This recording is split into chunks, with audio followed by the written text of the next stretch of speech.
இந்த போலீஸ்கார அம்மா கிட்ட நம்ம கமிஷனரை பார்க்கணும்னு சொல்லலாம். மேடம், கமிஷனரை.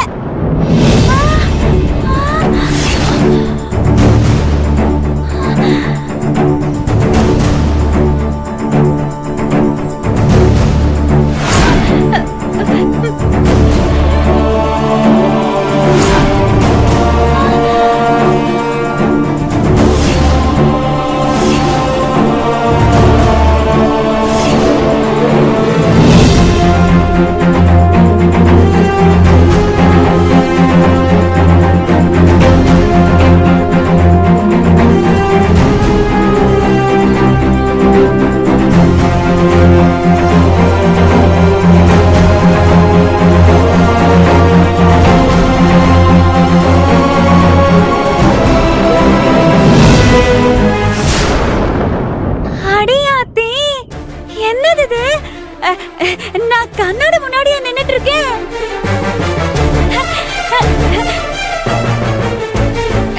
இல்லையே, நான் பாவாடை தாவணி தானே போட்டிருக்கேன். நீங்க காக்கி உடுப்பு போட்டுட்டு இருக்கீங்களே, ஆனா முகம் மட்டும் ஒன்னா ஒரே மாதிரி அச்சல வார்த்தை மாதிரி இருக்கே. இது என்ன அதிசயம்? நீங்க நசமாவே என்னைய மாதிரி இருக்கீங்களா, இல்ல என்னைய மாதிரி வேஷம் போட்டிருக்கீங்களா?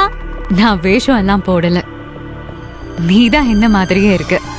ஆஹா, இல்ல இல்ல இல்ல இல்ல, நீங்க தான் என்னைய மாதிரியே இருக்கீங்க.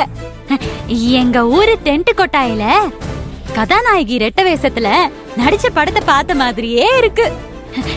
நெச வாழ்க்கையில கூட இப்படி ஒரே மாதிரி 2 பேர் இருப்பாங்களா?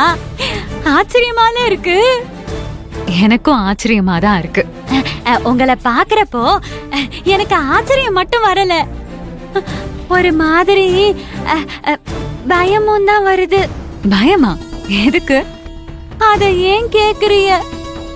எனக்கு இந்த காக்கி உடுப்ப பார்த்தாலே பயம்தான்.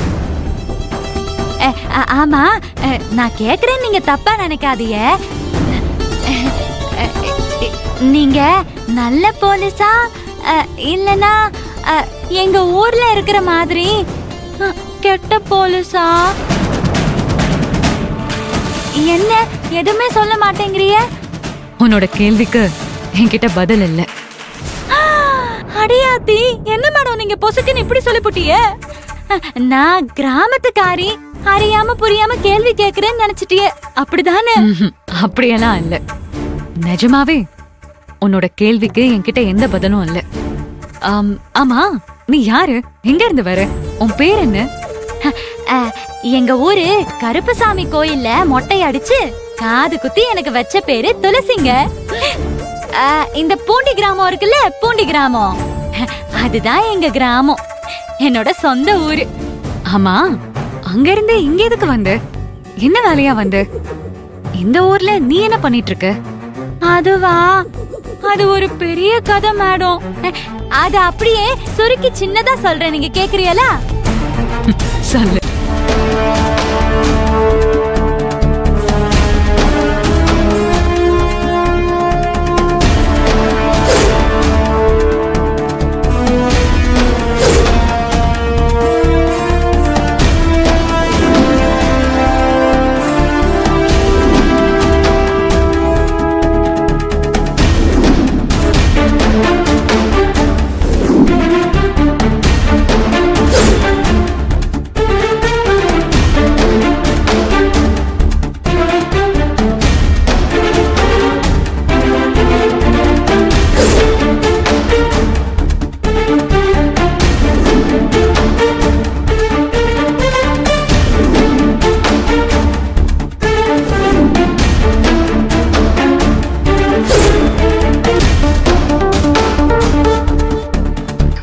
துளசி, நீயும் நானும் இப்பதான் தடவையா பாக்குறோம்னாலும், நீயும் நானும் இதுக்கு முன்னாடி நிறைய இடத்துல ஒருத்தர் பாத்துக்காம அந்த இடத்துலயே இருந்திருக்கோம்.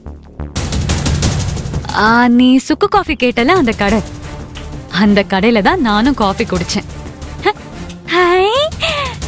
நீ பிரியாணி வாங்கிட்டு போனல ஒரு கடை, அந்த கடைக்காரரு நானு நினைச்சுதான் உனக்கு பிரியாணி கொடுத்திருக்காரு.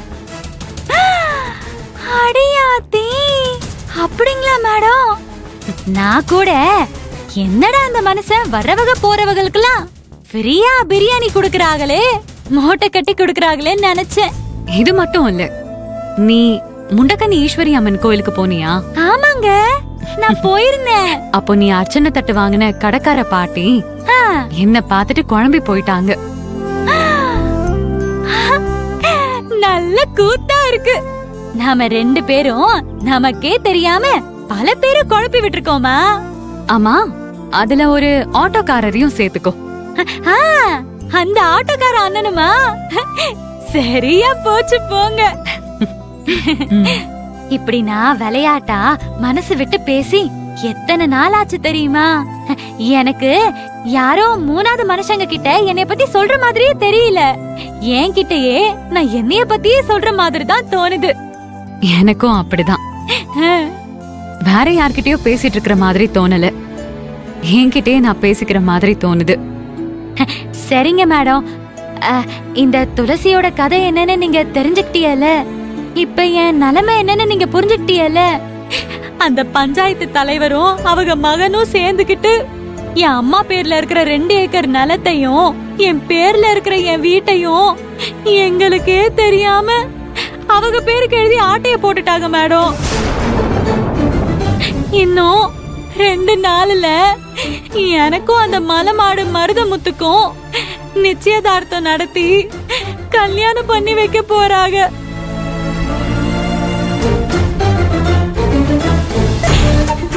நிச்சயதார்த்த ஏற்பாடெல்லாம் ரொம்ப வேக வேகமா நடந்துகிட்டு இருக்கு மேடம். அவங்க கண்ணுல எல்லாம் மண்ணை தூவிட்டு நான் தப்பிச்சுட்டு கமிஷனரை பார்த்துட்டு புகார் கொடுக்கறதுக்காக தான் வந்திருக்கேன். நல்ல வேலையா அந்த தெய்வமே உங்களை என் கண்ணுல காட்டிருச்சு. அதே தெய்வம் தான் உன்னை என் கண்ணுல காட்டிருக்கு. நல்லதா போச்சு போங்க. நீங்க எனக்கு ஒரு உதவி செய்யறீங்களா? சொல்லு. நான் அந்த கமிஷனரை பார்க்கணும். அவங்கள பார்க்க என்னைய கூட்டிட்டு போறீங்களா? நீ ஒன்னும் கவலைப்படாத. என் பேரு ஈஸ்வரி, அசிஸ்டன்ட் கமிஷனரா இருக்கேன். அடியாத்தி, நீங்களும் பெரிய போலீஸ் ஆபீசர் தானா?